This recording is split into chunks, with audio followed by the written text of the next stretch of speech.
बड़ी खबर के साथ कर रहे हैं राजस्थान के कांग्रेस से जुड़ी ये बड़ी खबर आपको बता दें, जहां पर कांग्रेस की चौथी लिस्ट को लेकर अब कवायद तेज हो चुकी है और इसीलिए आज कांग्रेस की स्क्रीनिंग कमेटी की बैठक भी होनी है।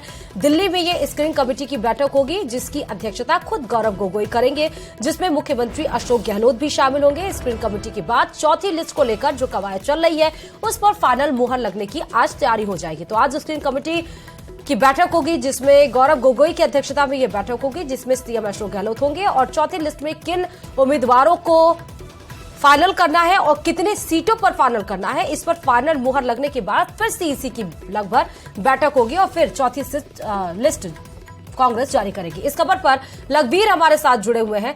लखबीर, आज कांग्रेस स्क्रीनिंग कमेटी की बैठक होनी है, ये बैठक कितने बजे होनी है? अशोक गहलोत के अलावा और कौन कौन इसमें शिरकत करने वाला है?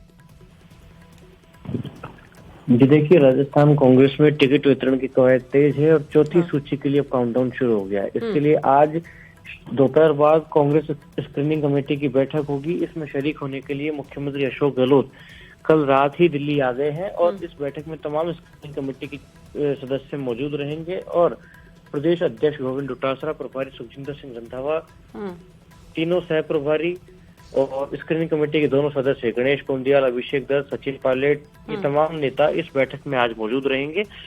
इस बैठक में महत्वपूर्ण मंथन होगा उन तमाम सीटों पर जिन पर टिकट वितरण अब किया जाना है, क्योंकि 95 सीटों पर कांग्रेस पार्टी ऐलान कर चुकी है अपने प्रत्याशियों का, लेकिन अभी 105 सीटें पेंडिंग है। और लगभग कितनी सीटों पर, चौथी लिस्ट में कितनी सीटों पर फाइनल मुहर लग सकती है?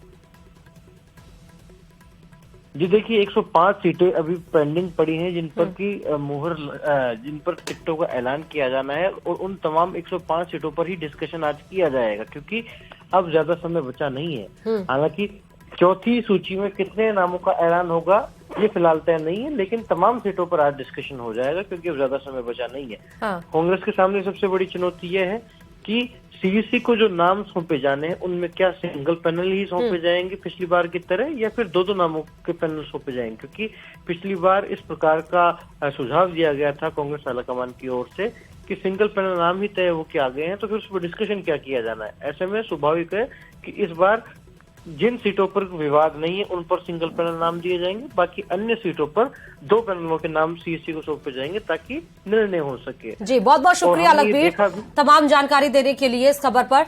तो कांग्रेस की आज स्क्रीनिंग कमेटी की बैठक होनी है जिसमें मुख्यमंत्री अशोक गहलोत दिल्ली पहुंच चुके हैं, गोविंद सिंह डोटासरा, सुखजिंदर सिंह रंधावा, तमाम वो बड़े चेहरे मौजूद रहेंगे। इसकी स्क्रीनिंग कमेटी की अध्यक्षता खुद गौरव गोगोई करेंगे। तो स्क्रीनिंग कमेटी के बाद जो 105 सीटें कांग्रेस में बची हुई है अभी प्रत्याशियों के तौर पर उतारने के लिए, उस पर मुहर लगेगी और उसके बाद सीसी की बैठक के बाद चौथी लिस्ट कांग्रेस की तरफ से जारी की जाएगी। अब अगली बड़ी खबर आपको बता दें, जिसमें मुख्यमंत्री अशोक गहलोत आज कांग्रेस स्क्रीनिंग कमेटी की बैठक में शामिल होने के लिए दिल्ली पहुंच हुए हैं और मुख्यमंत्री के साथ पुखराज पराशर और धर्मेंद्र राठौड़ भी मौजूद हैं। इस दौरान सीएम अशोक गहलोत ने कहा कि देश में ईडी का दुरुपयोग चिंताजनक है, संवैधानिक संस्थाओं की विश्वसनीयता बनी रहनी चाहिए। तो ईडी को लेकर बड़ा प्रहार किया गया है मुख्यमंत्री अशोक गहलोत के द्वारा। उन्होंने कहा कि जो संवैधानिक संस्थाएं हैं वो उनकी विश्वसनीयता बनी रहनी चाहिए, ऐसा ना हो कि उनका दुरुपयोग इतना हो जाए कि आम जनता का उस पर भरोसा ही ना रह पाए।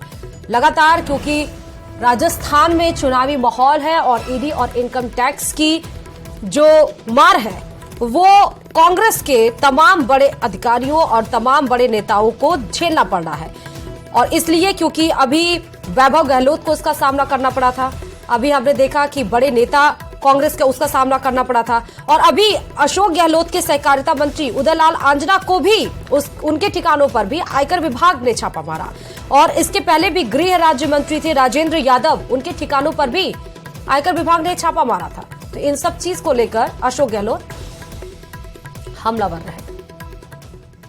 सीबीआई ये हमारी प्रीमियर एजेंसियां हैं, इनकी क्रेडिबिलिटी बनी रहनी चाहिए, हमारा मानना है।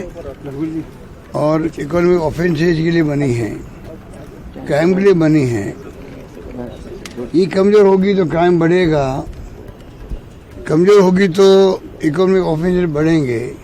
नुकसान किसको होगा? पूरे मुल्क को होगा, देश को होगा। कोई देशवासी नहीं चाहेगा कि आर्थिक अपराध बढ़े, आर्थिक अपराध बढ़े, कोई नहीं चाहेगा क्राइम बढ़े।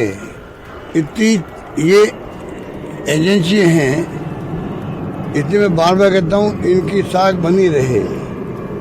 9 साल से जो साख घटाई है इनकी एनडीए गवर्नमेंट नेताओं ने, गृह मंत्रालय ने, गृह मंत्री ने, प्रधानमंत्री की देखरेख के अंदर, बहुत अनफॉर्चुनेट है, बहुत